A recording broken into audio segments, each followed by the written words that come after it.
as the economic activity has come to a near standstill in March. The recession choir is growing louder.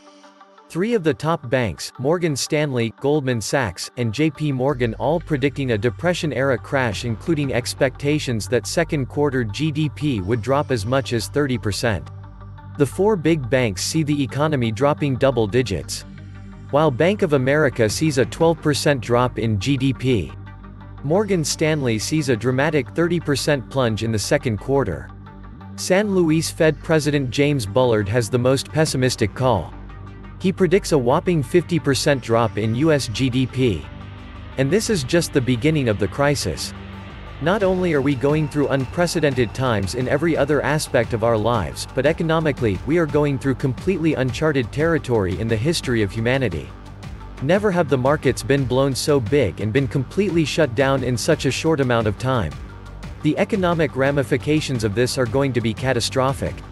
This is going to be the biggest economic collapse event in human history. This is the economic collapse of 2020.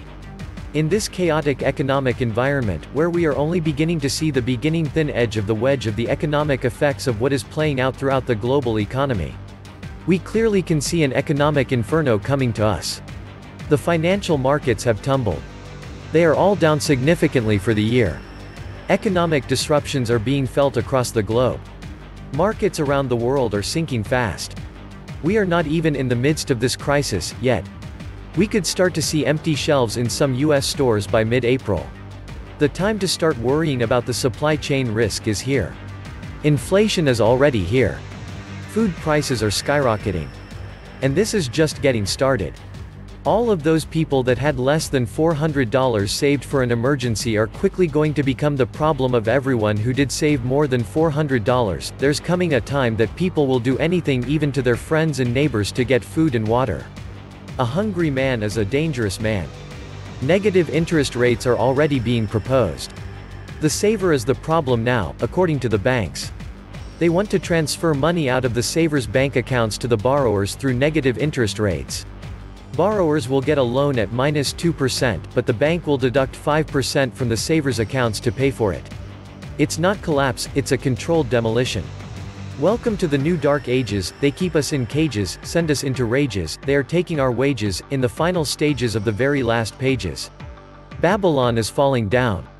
Everybody's lost control. People use and abuse this world. Now they're out taking a stroll. These times have changed. Nothing will save you from what is coming, no one will be able to buy anything after the dust settles. Company after company is going to collapse like a domino ripple effect. Get ready for soup lines and crime. It's the greatest tribulation that the world has ever seen.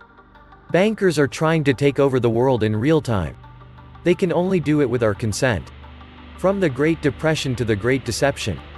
The whole aim of practical politics is to keep the populace alarmed, and hence clamorous to be led to safety, by menacing it with an endless series of hobgoblins, all of them imaginary. The globalists are getting ready for the end game. Absolute control of everything on everybody, that's all they want. Welcome back to the Atlantis Report. Please take some time to subscribe to my backup channels. I do upload videos there, too. You'll find the links in the description box. You will also find a PayPal link if you want to make a donation. Thank you. This economy has been a house of cards. They knew that when they started it back in Reagan's time. They figured their bunkers would keep them safe, though. I think they underestimated the determination of millions of angry people they fucked trying to get to them to give them their due.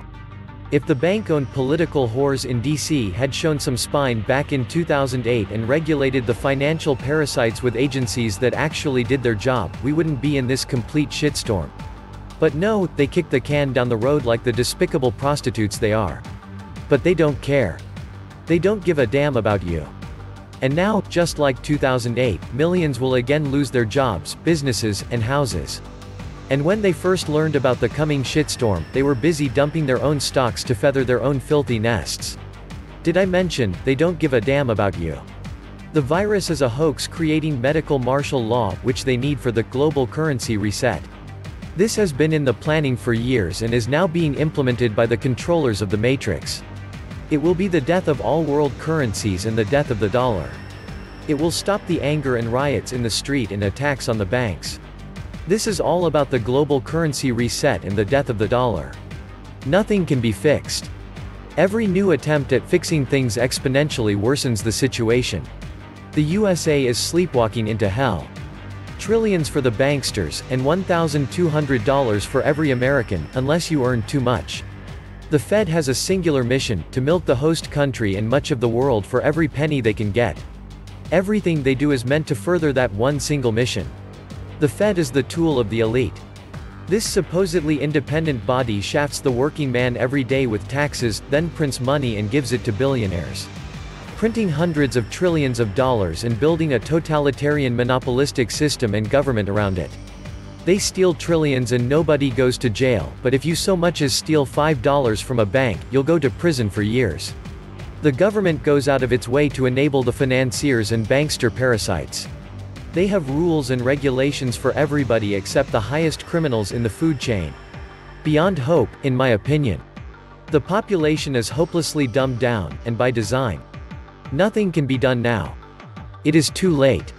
Collapse is inevitable, kind of like the Borg. It is systematic at this point, 900 trillion in liabilities. The host, USA, is lost. The Fed sows social division and mistrust. Nobody can even imagine the social destruction that will be happening soon. And that is exactly what the Fed is doing and has been doing since 2006. What it is doing is designed to hide the problems, not to fix the problems. It's long past the point of no return. The argument is no longer about the good of the economy. Everyone with a brain knows that 10 times the Fed balance sheet over 2007, as we'll soon see, and more promised, is going to create huge imbalances of money versus goods. It's being done because back in September, government deficits crossed into territory where continuing operations require endless money printing to finance it all. The next phase is also well known. Total destruction of the currency system. This tells me they already know what they want to foist on us once it reaches that point, and the public faces express shock that it came to this, and something urgent is needed to combat the problem. Central banks have set the entire world's economy on a one-way trip down the circular hole of debt.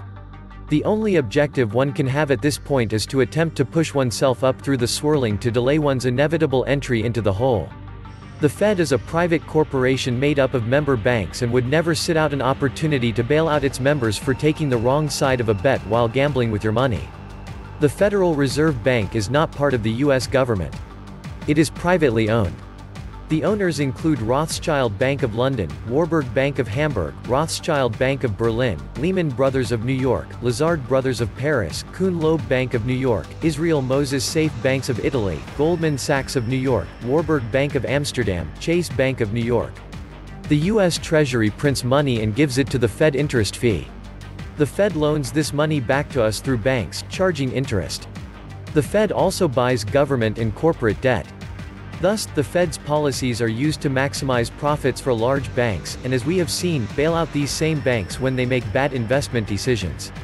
The unelected, empowered by the biggest beneficiaries of their policies, deciding by committee behind closed doors, policies that drastically affect us, but they themselves are insulated from any negative effects which may arise due to the fact they have inflation-protected pensions awaiting them. This is backdoor socialism, economic decision-making by the unelected, and globalism. If a butterfly flaps its wings in Europe, the Fed must act. The Fed is ever more powerful, and getting more powerful every day, because there is no one watching as they self-author and expand our powers, as they ignore the mandates under which they previously agreed to, and from which their special powers are derived. The Fed is a big, wide band of duct tape on top of thousands of band-aids. That's what the entire system is, a mess of poorly conceived measures that has a purpose very different from what was sold to you. The purpose is to take everything you have and will have, and to enslave you forever. Period. The result of the Fed's mass printing debasement of the currency will be an extremely small wedge of society living well indeed, with private jets, disgustingly luxurious homes, and all the fuel and resources life demands, while the rest of us learn the meaning of the word foraging. Fed can create thousands of quadrillions of electronic fiat phony dollars with a push of a button. And that $100 bill you rat hold in your wallet won't buy you a bus ride home. Debt is slavery. Saving is sovereignty. They want slaves, not sovereigns. This is the whole problem. monetizing the debt and destroying the savings, pensions of the prudent. And it can be done by stealth.